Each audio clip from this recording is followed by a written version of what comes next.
ناظرین، آج ہم پہنچے ہیں خانپور کے سب سے قدیم قبرستان، جسے عرف عام میں جٹکی قبرستان کہا جاتا ہے۔ جٹکی قبرستان میں تو اس میں آپ کو ایسی قبریں بھی ہم دکھائیں گے جو آپ کو ان کی جو پتلی اینٹیں ہوتی ہیں اس سے محسوس ہوگا کہ یہ 200 سال قدیم ہے۔ اور آپ کو جو اس قبرستان میں جو سب سے زیادہ اہمیت اختیار کرتا ہے وہ یہ مقبرہ ہے۔ اس کے بارے میں کئی افسانے لوگوں نے گھڑے ہوئے ہیں، لوگوں کو صحیح معلومات نہیں ہیں۔ کئی لوگ اسے نواب صاحب کی اہلیہ کا مقبرہ قرار دیتے ہیں، کئی لوگ یہ کہتے ہیں کہ شاید نواب صاحب کے کسی اور رشتہ دار کا مقبرہ ہے۔ آئیے آج ہم آپ کو بتاتے ہیں کہ دراصل یہ مقبرہ 1886 میں نواب بہاولپور کی اہلیہ، جس کا نام مائی صاحبہ تھا، جن کے نام پہ خانپور میں اس وقت ایک مسجد بھی ہے، مسجد مائی صاحبہ، محلہ ٹھٹھارا اور محلہ مچھی اٹے کے درمیان آپ کو وہاں نظر آئے گی، جہاں ان کے نام سے ایک 25 ایکڑ اراضی بھی وقف تھی، جسے آج کل عرف عام میں دبا مائی صاحبہ کہا جاتا ہے۔ یہ واپس آتے ہیں پھر ہم اس مقبرے پر۔ یہ 1886 میں اسے جو مائی صاحبہ تھیں ان کے پھوپھیزاد بھائی تھے، ان کا نام صاحب یار تھا۔ نواب بہاولپور نے انہیں اپنی فوج میں بھرتی کر کے انہیں میجر کا رینک بھی دیا، وہ میجر صاحب یار خان کہلائے۔ میجر صاحب یار خان کے دو بیٹے تھے، ایک ابراہیم خان اور ایک عطا محمد خان۔ عطا محمد خان جو ہیں وہ جو پرانا محلہ لوہارا ہے، محلہ مڈو میگمال کے ساتھ وہاں پر رہائش پذیر تھے۔ ان کی ایک بہت بڑی سٹوری ہے، وہ ایک بڑا سخی انسان تھا۔ دوسرے ہیں ابراہیم خان صاحب۔ ابراہیم خان کے بیٹے اس وقت بھی فیض رسول خان اور احسان خان جو ہیں وہ شاید کبھی کبھار اس مقبرے پر آتے ہوں گے اور اس مقبرے کی شاید دیکھ بھال بھی کرتے ہوں گے۔ یہ ہم کہہ سکتے ہیں کہ یہ ان کے خاندان کا مدفن ہے۔ ہم آپ کو اندر لے کے چلیں گے، یہاں آپ کو بتائیں گے کہ یہ یہاں پر جو قبور ہیں وہ کن کن کی ہیں۔ یہ فن تعمیر کا ایک بہت بڑا شاہکار ہے۔ اس کو آپ دیکھیں گے تو آپ کو محسوس ہوگا کہ 1886 میں کیسے کیسے لوگ کاریگر تھے، فن تعمیر کیسا بنایا۔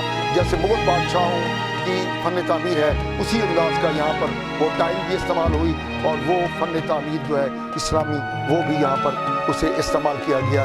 آئیے ہم آپ کو اندر لیے چلتے ہیں۔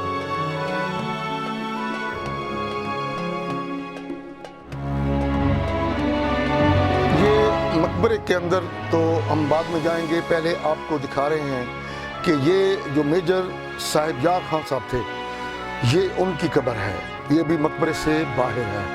اور یہ ان کے بیٹے ابراہیم خان جو فیض رسول خان کے والد تھے، یہ ان کی قبر ہے۔ یہیں پر بھی عطا محمد خان فریدی جو ان کے بھائی اور میجر صاحب یار خان کے دوسرے بیٹے تھے، ان کی قبریں بھی ہیں، ان کی بیٹی کی بھی قبر بھی ہے۔ یہ میجر صاحب یار خان کی قبر ہے، اور یہ اس پر میرے خیال 31 دسمبر 1943 ان کی وفات ہے محرم کو، اور بروز جمعہ بوقت 7 بجے شام، یہ ان کی قبر ہے۔ آئیے ہم آپ کو اندر لیے چلتے ہیں۔ یہ اندر یہ دیکھیں، یہ فن تعمیر دیکھیں، اور اندر کی حالت حال بھی آپ کو دکھاتے ہیں۔ فن تعمیر کا شاہکار خانپور میں یہ مقبرہ، یہ یقیناً نوحہ کنا ہے۔ اس کی صورتحال یہ دیکھیں، اندر یہ جو کہا جاتا ہے کہ یہ جو مائی صاحبہ تھی یہ ان کے والدین کی قبریں ہیں، مگر ان پر کسی زمانے میں یقیناً کوئی کتبے ضرور ہوں گے۔ یہ کتبے اب نہیں رہے، اب وہاں پر یہ بالکل سیمنٹ پلستر کر دیا گیا ہے۔ اس کے بھی نشان بتا رہے ہیں کہ یہاں پر اگر یہ پھول وغیرہ بنائے گئے ہیں تو اس کے اوپر کتبہ بھی ہوگا، اب ان پر کوئی نام و نشان نہیں ہے۔ اور اس پر آپ دیکھیں اوپر جو رنگوں کی حسین امتزاج ہے، یہ بھی آپ کو مغل بادشاہوں کے ادوار میں بنائی گئی جو تعمیرات ہیں ان میں نظر آئے گا۔ بہرحال یہ ایک قدیم ترین مقبرہ ہے خانپور کا، اور مگر اس کے جو وارث ہیں جہاں ہمیں یہ بتایا گیا کہ تقریباً 194 ایک مربع اراضی ان کو یوں سمجھو کہ بھی انہی قبر والوں کی بدولت ملی، مگر کبھی بھی کسی نے بھی ان کو نہیں دیکھا کہ وہ اپنے آباء و اجداد کی ان قبروں کی دیکھ بھال کریں۔ یہاں کے نشانات بتا رہے ہیں کہ یہاں پر زیادہ تر نشائی حضرات آتے ہیں،